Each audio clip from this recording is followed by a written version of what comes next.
Good evening. Imagine you are on a field and a 220-pound, 6'2" Fairfield back is charging at you. Your chest starts beating, and the blood rushes to your head. Your mind is filled with a million thoughts of doubt. Then the instinct kicks in. The adrenaline takes over, resulting in you, this 182-pound kid, laying out a 220-pound machine. This is Staples Rugby. And it is a microcosm of my first year in the Better Chance program. 4 years ago, I was 13 years old, living in Brooklyn, New York, trying to put together the puzzle that was the New York City public high school process. My 8th grade social studies teacher, Miss Nelson, decided to aid me in this process. She recommended that I apply to the Better Chance program. She referenced a quote by Bill Gates, "To whom much is given, much is expected." She told me that I had the potential to succeed and that it was my responsibility to live up to it. I grew up in an underprivileged community where going to college was the exception, not the norm. Despite this, I was determined to change the status quo. As much as I would love to say I was not afraid to enter the world of Westport, Connecticut, that was not the case. I went into the 9th grade feeling unworthy.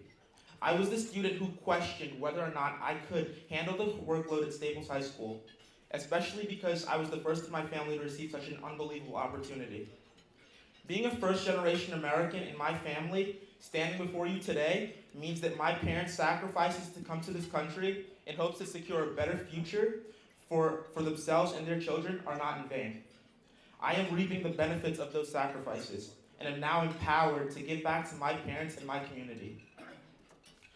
Being a somewhat talkative individual who transitioned from the very diverse city of Brooklyn to the homogeneous community of Westport, this change of scenery was challenging.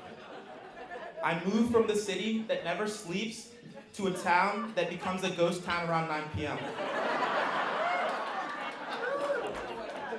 Nevertheless, over the past 4 years, I have been fortunate to attend one of the best high schools in the nation, and to do so in a community that has been overwhelmingly supportive of my journey. Unfortunately, this opportunity for higher education did not manifest itself as an image of the beautiful Campo Beach. Instead, it appeared as a flanker, rugby position, of doubt. But fortunately, my experience transcended the classroom. Because not being the most athletic freshman, I found rugby, a sport for kids of varying levels of athleticism and size. Rugby has taught me important life lessons that I intend to carry on forever. I learned to show respect for those in positions of authority, because in rugby, if a ref makes a call, we call him sir, and we carry on. I learned that the real world does not have any padding, because on the pitch, the only thing standing between me and an injury is my flesh and bones. After I was hit by a kid twice my size, I learned that the best things in life are often least understood, because many of my peers constantly question why I play rugby. Sometimes I ask myself the same thing. It's a pretty scary sport. But 4 years later, I am alive and well, and I would recommend rugby to your sons and daughters.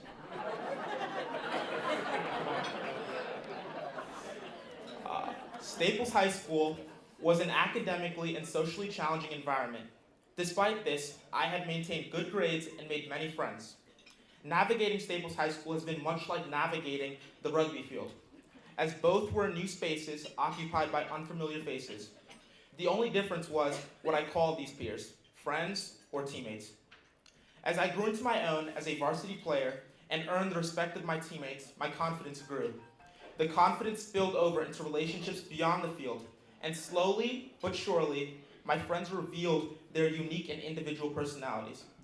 As we approach the end of my senior year, I can now truly appreciate this year's senior class mantra: go big or go home. I think that's exactly what I've done. 4 years ago, at the Dream event, I listened to Reese McLean's senior speech. At the time, I couldn't imagine that I would be here now, at my last Dream event, as a Better Chance scholar. Reese's speech did not make me think of rugby, and I'm happy about that, because I did not need the thought of another huge kid running full speed at me. But instead, Reese's speech made me think of the date July 21st, 1969. That is the date that mankind walked on the moon. I thought about going back 50 years, 100 years, heck, even 500 years prior to when Leonardo da Vinci was alive, when it was simply a dream to walk on the moon. Yet Reese, in giving his speech, appeared to be living his dream, a huge dream that he had the audacity to have. Standing before you now, my dream has become a reality. As I apply to some of the great collegiate institutions of our nation, it feels to me just as surreal as a man walking on the moon. Now for some thank yous. Letitia and Rodney Williams, thank you. Over the course of the past 7 months, I have gotten to know two very kind and patient individuals who always generate a positive energy, no matter the circumstance. I appreciate you actually engaging me in my attempts to justify Donald J. Trump as our next president. I appreciate you making me breakfast at 1 p.m. on Saturdays. I appreciate the smile I was given prior to me getting in trouble for not completing my chores. Because a smile is a curve that sets everything straight. Thank you.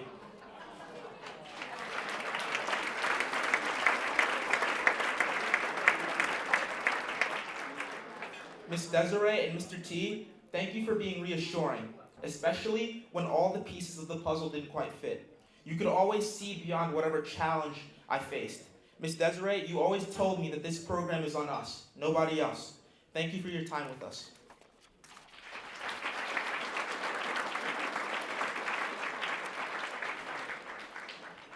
I would like to thank all of the individuals of A Better Chance of Westport for recognizing the potential of minority children across the nation like myself and investing their time into my future. Not because they had to, but because they believed they could maximize my potential through a great education. Furthermore, I would like to thank all the teachers at Staples High School for giving me an education that was more than just info and facts, but rather an experience. Whether it was Mr. Lee playing a guitar in my physics class or the lengthy mandala project in anatomy and physiology. Long story. Likewise, I would like to thank the tutors Kevin Green and Dave Craven for assisting me with my academics over the past 4 years.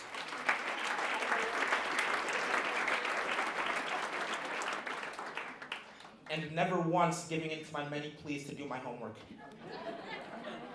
A very special thank you to Martha, Eric, Joanne, Rhonda, and Sarah for everything that you have done for me throughout my Better Chance experience. I cannot thank you enough.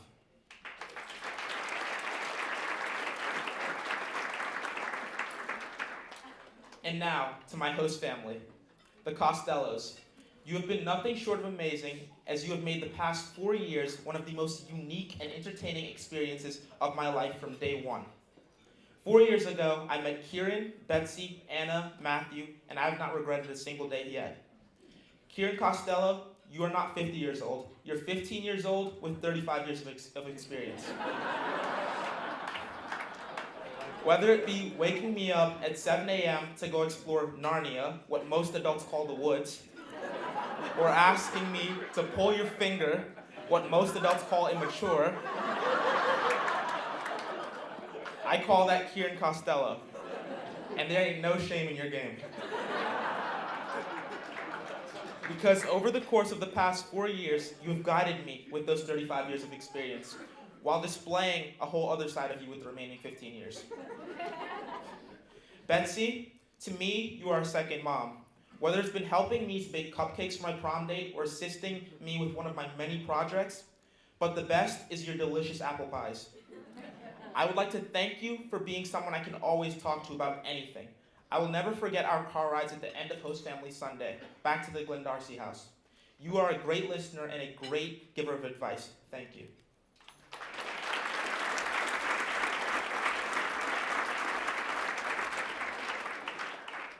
To Matthew and Anna, as the youngest in my family, this was my first experience having a younger brother or sister. I still think I like being the youngest, but for what it's worth, Anna, you're my best friend, and having a little sister isn't so bad.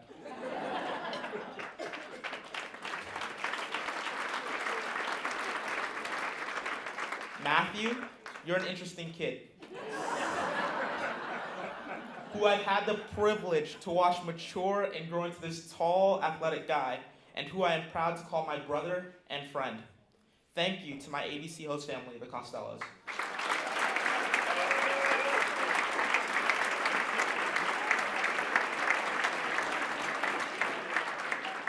To Lori and Dave Sokol, I would like to thank you for being the greatest fairy godparents a kid could ever have. Over the course of the past 4 years, you have consistently inspired me to work harder and be a better person. You listen, you really hear me. This is a very rare from adults. Even though you had the definite expectations, you were honest about the impact of my choices and decisions on my life, and I am forever grateful. Thank you.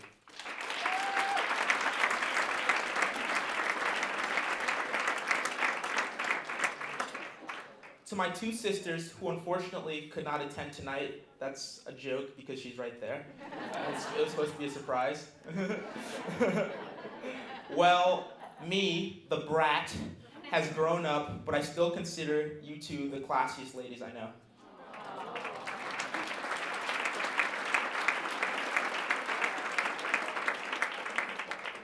Lastly, I would like to thank my mom for being my biggest supporter from day one. In the 4th grade, I wrote a poem which said, "Mom, you are my mountain of love." That love has grown bigger and stronger than Mount Everest. Through your constant nagging and unwavering and unconditional love, despite my moods, I hope you can understand why I've been so moody over the years. I have guys twice my size constantly trying to hit me. Mom, when I arrived in Westport 4 years ago, I told you, let my journey begin. Well, Mom, it turns out I have a new journey and another 4 more years to go. Wherever I end up, I will always carry with me the Jamaican culture that you exposed me to. And in the words of Bob Marley, every little thing's gonna be all right.